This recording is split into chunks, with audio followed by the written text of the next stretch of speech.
느헤미야가 성벽 재건 공사를 하면서 여러 어려움들이 있었지만 하나님을 의지하면서 계속 그 공사를 진행해 갔고, 느헤미야와 백성들은 어느새 공사의 마지막을 앞두고 있었습니다. 이제 성문에 문짝만 달면 성벽 공사가 어느 정도 마무리되는 상황이었던 거죠. 조롱과 협박으로 성벽 공사를 방해하던 산발락과 도비야도 이 소식을 전해 듣게 됩니다.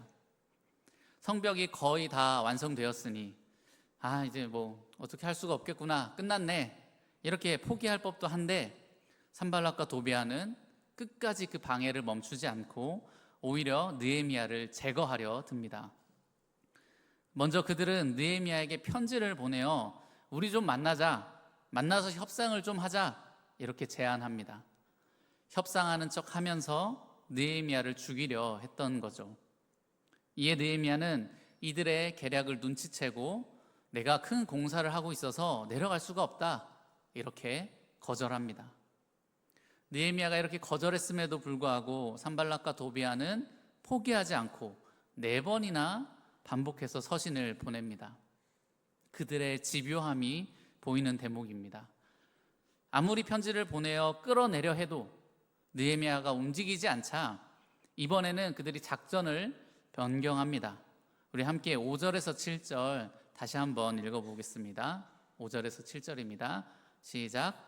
산발랏이 5번째는 그 종자의 손에 봉하지 않는 편지를 들려 내게 보냈는데, 그 글에 이르기를 이방 중에도 소문이 있고 가스무도 말하기를 너와 유다 사람들이 모반하려 하여 성벽을 건축한다 하나니 내가 그 말과 같이 왕이 되려 하는도다.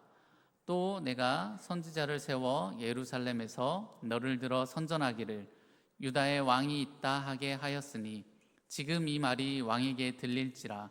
그런즉 너는 이제 오라, 함께 의논하자 하였기로. 5번째 편지의 내용은 이렇습니다. 지금 주변에서 느헤미야, 너와 유다 사람들이 성벽을 쌓고 그로 인해 반역을 꾀하고 있다고 한다.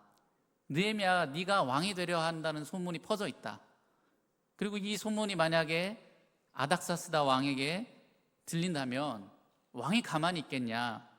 일이 더 커지기 전에 우리 좀 만나자, 이런 식으로 편지를 보냅니다. 아주 그럴싸한 내용이죠. 산발랏은 있지도 않은 일명 가짜 뉴스를 만들어서 느헤미야를 불안하게 하고 자신을 만나도록 유도했습니다. 심지어 이 5번째 편지는 봉하지 않았다라고 하는데, 봉하지 않은 편지는 누구나 읽어볼 수 있는 편지입니다. 산발랏은 고의적으로 편지를 봉하지 않고 가짜 뉴스를 느헤미야뿐만 아니라 백성들이 알도록 만들었습니다.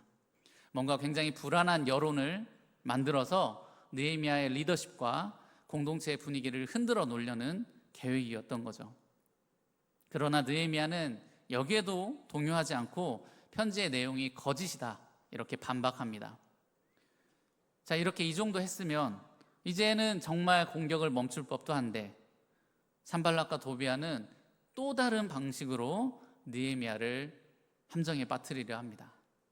이번에는 유다 공동체의 제사장이자 선지자인 스마야를 매수합니다. 우리 함께 10절, 오늘 본문 10절 같이 읽어보겠습니다. 시작. 이후에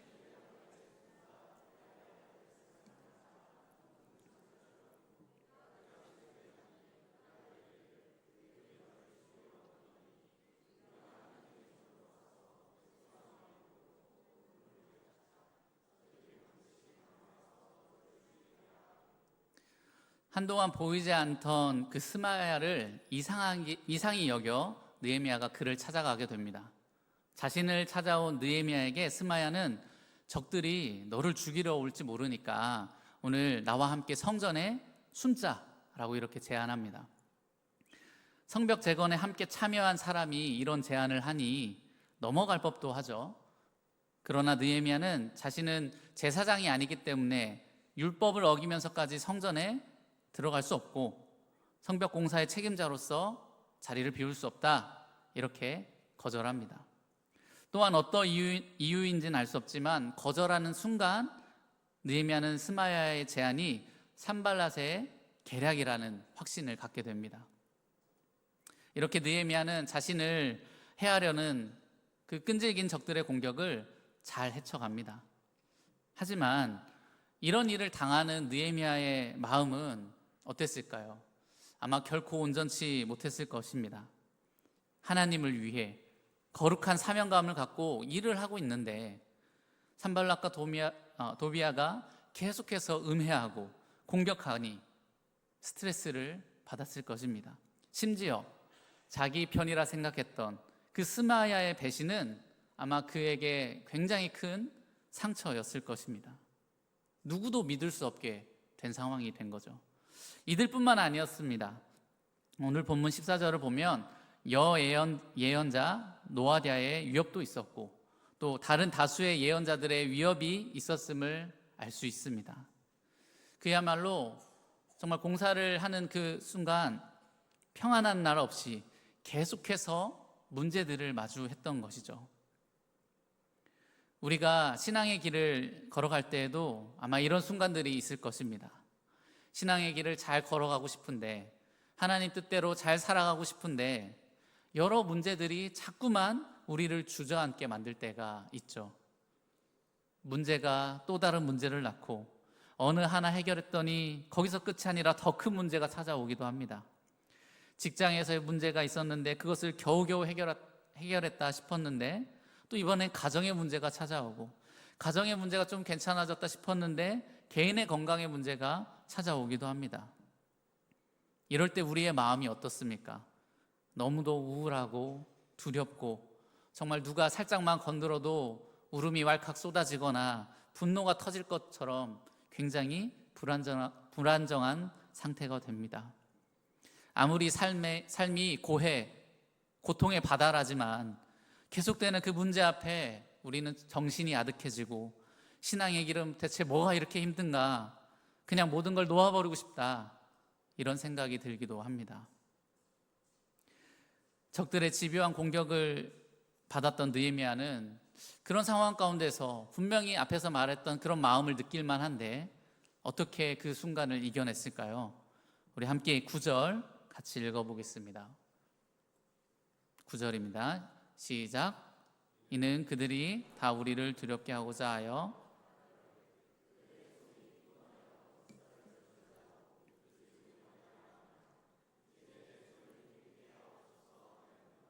아멘. 계속되는 적들의 공격에 느헤미야는 이제 내 손을 힘있게 하옵소서, 이렇게 하나님께 기도합니다. 느헤미야는 자신을 향한 적들의 공격에 자신의 힘을 의지하지 않고 자기에게 힘 주시는 하나님을 의지했습니다. 적들의 그 교묘한 계략을 간파할 수 있는 지혜, 적들의 공격에도 흔들리지 않는 굳은 신념, 두려워하지 않는 담대함, 이런 것들을 공급해 줄 수 있는 분, 그분이 여호와 하나님임을 믿었던 것입니다. 유한한 인간의 능력이 아닌 무한한 하나님의 능력을 신뢰할 때 우리도 느헤미야와 같이 담대히 문제를 헤쳐나갈 수 있습니다. 우리를 덮쳐오는 문제 앞에서 비록 나 자신은 굉장히 연약하고 초라할지 모르나 하나님이 지혜를 주시고 내 마음을 붙드시고 내 손에 힘을 주신다면 우리는 능히 일어날 수 있습니다.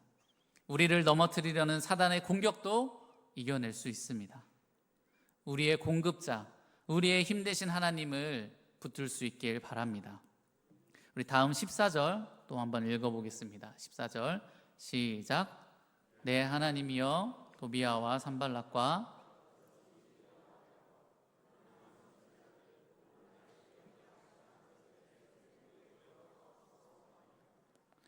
아멘. 느헤미야는 자신의 원수들을 직접 처단하는 대신 하나님께 모든 것을 헤아려 달라 기도합니다. 원수의 심판을 하나님께 맡긴 것이죠. 자신을 괴롭게 한 이들이니까 얼마나 복수하고 싶었겠습니까? 소위 말해 정말 참교육 제대로 한번 시켜주고 싶었을 것입니다. 그러나 느헤미야는 원수의 심판 역시 하나님이 가장 온전하게 처리하실 수 있다 여기며 의지했습니다. 사실 인간의 복수는 완전할 수가 없습니다. 복수는 또 다른 복수를 낳게 되죠. 문제가 해결되는 것이 아니라 또 다른 문제를 잠재하게 됩니다. 문제의 고리를 끊고 완벽히 해결하실 수 있는 분은 여호와 하나님이십니다. 느헤미야의 상한 마음, 원수들이 뒤에서 한 그 모든 일, 그 모든 것을 꿰뚫어 보시기에 가장 완전한 결과를 내실 수 있는 분이 바로 하나님이신 거죠. 느헤미야는 자신이 의지하는 내 하나님이 어떤 분인지 잘 알고 신뢰했습니다. 내 생각, 내 계획, 내 마음대로 문제를 해결하기보다 전지전능하신 하나님께 그 모든 것을 맡겼습니다. 우리 삶에도 문제를 일으키는, 참 내 마음을 어렵게 하고 심지어는 신앙을 포기하게 만드는 원수의 문제가 있을 것입니다. 속 시원하게 참교육하고 싶고 보란듯이 응징하고 싶지만 우리가 하나님을 신뢰함으로 원수의 문제 역시 하나님께 내어놓길 소망합니다. 그럴 때에 비로소 우리 안에 참 평안이 주어지고 느헤미야와 같이 끝까지 하나님의 일, 신앙의 길을 걸어갈 그 은혜가 주어진 줄 믿습니다.